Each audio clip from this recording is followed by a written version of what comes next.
All right, so we've had some students unable to download the PDF, so I'm going to show you a little thing how to do it.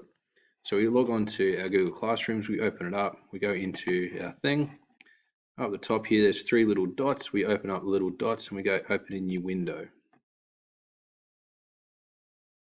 Once we've opened in a new window, we need to download it.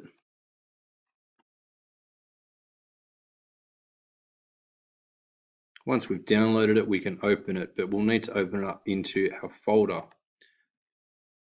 So we open it up into our downloads. As we open it, it's going to open up as a PDF document.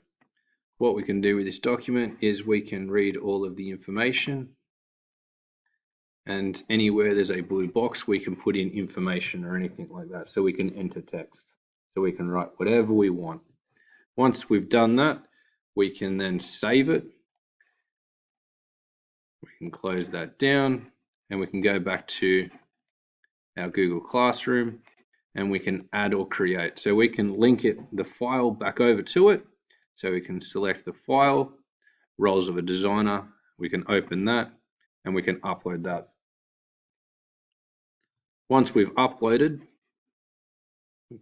just searching now, once we've uploaded, we can turn it in or we can add other things the same sort of way. So if we need to do a file, something that's a hard copy on our desktop or anything like that, or Google Docs or slides or anything like that, we can turn it in and you hit turn it in.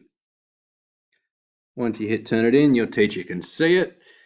If you need to change it or anything like that, you can hit unsubmit. If you unsubmit, then you can do whatever you need to.